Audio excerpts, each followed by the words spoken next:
साथ संवाद करने के लिए मैं निमंत्रित करता हूँ आदरणीय अलका लांबा जी से। मैं रिक्वेस्ट करता हूँ कि अलका लांबा जी आपको संबोधित करेंगे। धन्यवाद सुरेश जी। आप सभी पत्रकार साथियों को मेरा नमस्कार।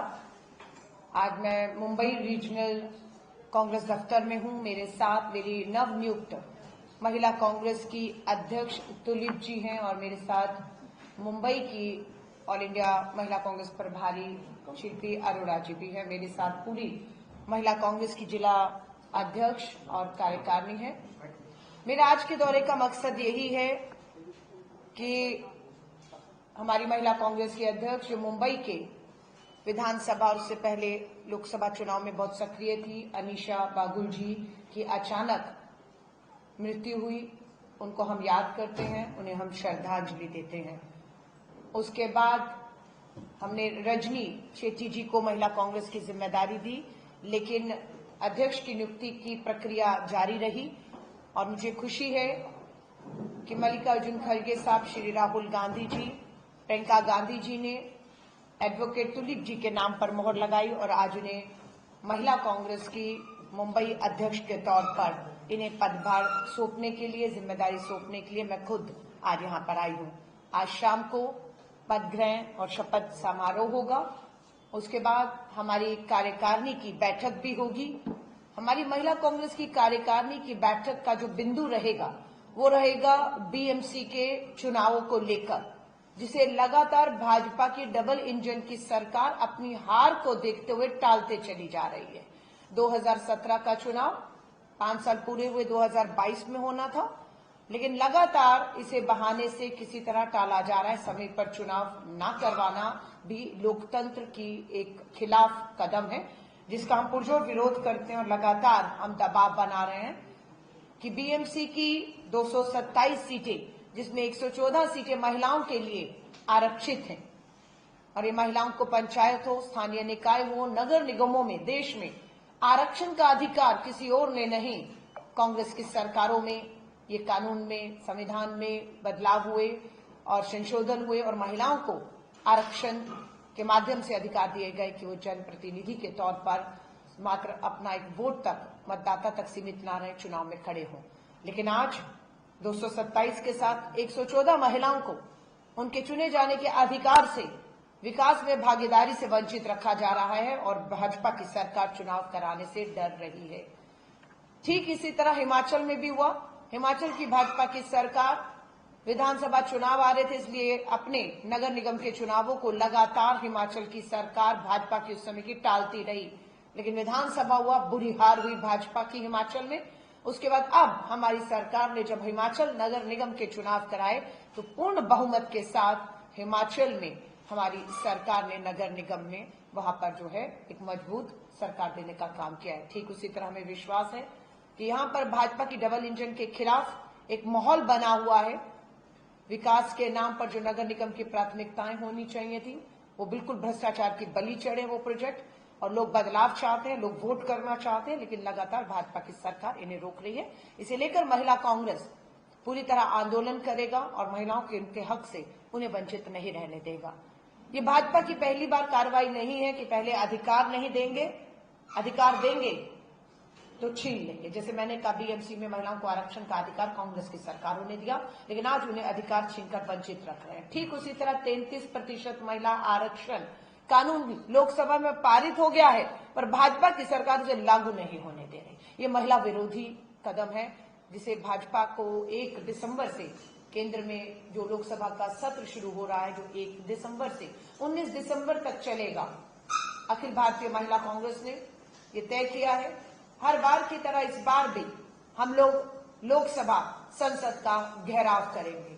हम सरकार पर दबाव बनाएंगे कि 33% महिला आरक्षण कानून जो पास हो चुका है उसे लागू करने में रोड़े क्यों अटकाए जा रहे हैं। महिलाओं को अधिकार से, चाहे वो नगर निगम का चुनाव हो, मुंबई बीएमसी का, और चाहे लोकसभा और विधानसभाओं में महिलाओं को अधिकार की बात हो, उसे वंचित रखकर उनके अधिकारों को छीनने का काम एक महिला विरोधी डबल इंजन भाजपा सरकार मुंबई, महाराष्ट्र में, देश में कहीं कर रही है, जिसके लेकर हम पूरी तरह जो है अपनी कमर कस चुके हैं। एक महत्वपूर्ण मुद्दा है।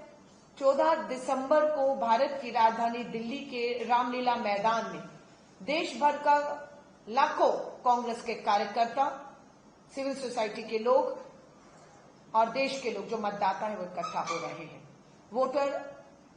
वोट चोरी जो देश भर में हो रही है, वोट चोरी की सरकारें बन रही हैं, जिसे लगातार हमारे नेता राहुल गांधी जी ने सबूतों के साथ, चाहे वो महाराष्ट्र के उदाहरण दिए हो, कर्नाटका के उदाहरण दिए हो, और चाहे अब हरियाणा का उदाहरण दिया गया हो, और अब जल्द बिहार में कब और कहां और कैसे वोट चोरी हुई है, इसके सबूत को लेकर भी राहुल गांधी जी एक बार फिर से मैदान में उतरेंगे। हमारा जो स्टैंड है उस पे हम खड़े हुए हैं। हम कतई भी चुनाव की हार और जीत से अपने मुद्दे को छोड़ने वाले नहीं हैं। बिहार में, हरियाणा में, महाराष्ट्र में, कर्नाटक में लगातार वोट चोरी से सरकारें बन रही हैं और उसके मुख्य अपराधी जो है, इस सारे अपराध को जो संरक्षण दे रहे हैं, बचाव कर रहे हैं, वो कोई और नहीं, मुख्य चुनाव आयोग ज्ञानेश कुमार हैं। 14 तारीख को रामलीला मैदान पर मैं मुंबई और महाराष्ट्र के लोगों से भी अपील करने आई हूं, चलो दिल्ली, चलो दिल्ली रामलीला मैदान। एक तरह से संसद सत्र 19 तक चलेगा और ठीक उसके भी 14 तारीख को, 14 दिसंबर रामलीला मैदान में हम इस सरकार को घेरेंगे। हम घुटने पे लाएंगे चुनाव आयोग को, जो संवैधानिक पद पर बैठकर संवैधानिक अधिकारों को छीनते हुए मूक दर्शक बनकर देख ही नहीं रहा, उस अपराध में शामिल भी है।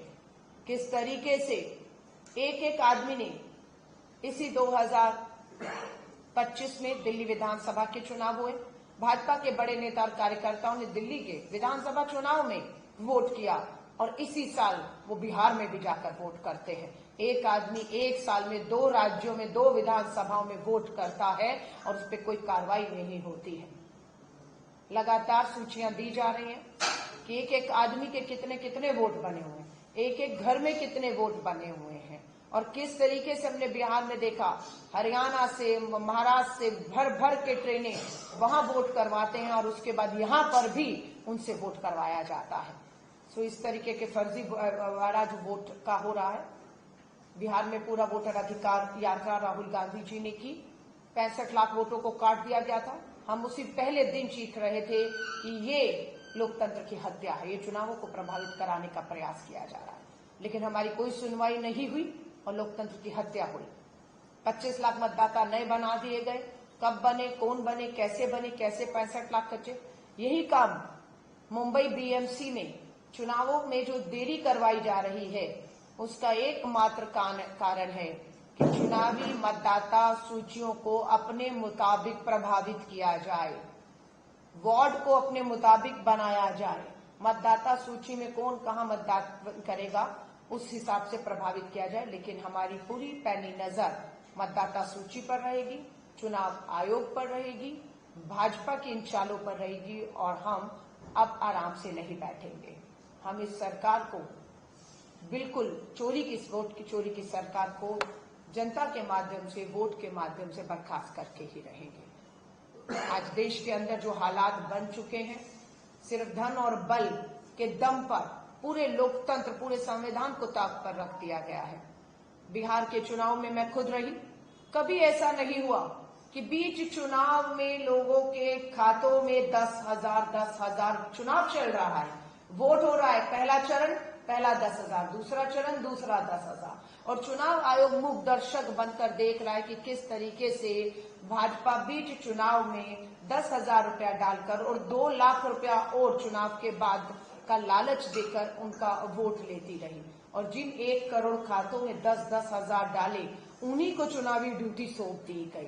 पूरी तरह से धन और बल से संवैधानिक संस्थाओं का दुरुपयोग करके, वोट चोरी करके ये सरकार बनी है, जिसके खिलाफ मैं एक अपील करने यहाँ पर आई हूँ।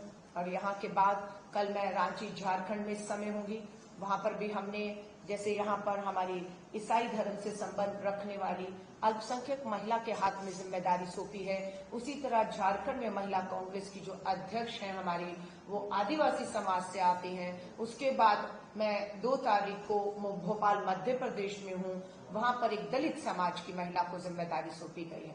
राहुल गांधी जी का जो संविधान के तहत है कि जिसकी जितनी आबादी उसका देश की संपत्ति हो, संसाधन हो, नौकरियां हो, राजनीति की भागीदारी को सुनिश्चित करने के लिए हम लगातार संगठन और जहां हमारी सरकारें हैं वहां पर हम प्रतिनिधित्व देने की जो है वो पूरे ईमानदारी से प्रयास कर रहे हैं। मैं यही कहूंगी, एक लास्ट अपील, 14 दिसंबर भारत की राजधानी दिल्ली रामलीला मैदान 1 तारीख को वोट चोरी के खिलाफ, केंद्र की तानाशाह वोट चोरी से बनी सरकार के खिलाफ आवाज उठाने के लिए हम बिना डरे, बिना झुके, बिना रुके आगे बढ़ रहे हैं। और इसलिए मैं सभी से अपील करूंगी, इस देश के लोकतंत्र को बचाने की, एक वोट के संवैधानिक हक को बचाने की लड़ाई में आप शामिल हों। आपका स्वागत है। धन्यवाद। मैं पत्रकार साथियों से कहूंगी, आपका कोई सवाल हो? मैडम, ये बताइए कि महाराष्ट्र के अंदर, मुंबई में जिस तरह से आप महिलाओं को इलेक्शन में, चुनाव के अंदर लड़ाने चाहती है, तो क्या तैयारी है, क्या जिम्मेदारी है? धन्यवाद आपके सवाल का। बिल्कुल, आज हमारी नवनियुक्त अध्यक्ष शपथ लेंगी, उसके बाद कार्यकारिणी की बैठक में जो 114 महिला आरक्षित सीटें हैं, वहां पर हमारी सबसे पहली जिम्मेदारी है कि वहां पर हमारे संगठन की या संगठन से बाहर जो महिलाएं हैं जो लगातार अपने विकास कार्यों में, अपने क्षेत्र के विकास कार्यों को उठा रहे हैं, हम उनको चिन्हित करें, उनकी सूची बनाएं और समय रहते उन्हें चुनाव के लिए तैयार करके हम आगे बढ़ाएं। हम बिल्कुल बीएमसी के इन चुनावों की तैयारी में हम एक मजबूत संगठन के निर्माण को दोबारा से हम देख रहे हैं, किस तरीके से एक और ताकत दी जाए, किस तरीके से महिलाओं को चुनाव में उतारा जाए, किस तरह से महिलाएं जो चुनाव नहीं लड़ रही वो प्रचार में उतरेंगी और प्रचार में जो महिलाएं मतदाता हैं उन तक हम कैसे पहुंच पाएं, उन्हें किस तरह से घरों से बाहर लाकर एक बड़ा बदलाव महाराष्ट्र की, मुंबई खासतौर से मैं कहूंगी, राजनीति में ला सकें। हमारे वो प्रयास रहेंगे। अधिक से अधिक महिलाओं को हम लोगों ने सदस्यता अभियान भी चलाया ऑनलाइन मेंबरशिप के माध्यम से। आज की तारीख में महिला कांग्रेस के 5,60,000 मेंबर देश में बन चुके हैं। इसमें मुंबई, महाराष्ट्र के भी कम से कम मैं कहूं तो 30 से 35,000 महिलाओं ने ऑनलाइन महिला कांग्रेस की सदस्यता ली हुई है। हम सभी इन महिलाओं से लगातार संपर्क, संवाद के माध्यम से इन्हें संगठन में जोड़ रहे हैं, इन्हें संगठन में बड़े महत्वपूर्ण पदों की जिम्मेदारियां देकर आने वाले चुनाव में खड़ा होने के लिए इन्हें पूरी तरह तैयार कर रहे हैं। हमारे प्रशिक्षण शिविर भी लगाए जाएंगे, उसमें संगठन को लेकर, चुनावों को लेकर, मुद्दों को लेकर, फंड रेजिंग को लेकर, हर तरीके जो एक राजनीति के मुख्य बिंदु हैं उन पे हम लोग उन्हें जागरूक करेंगे, ताकत देंगे। ये हमारा मकसद है। धन्यवाद।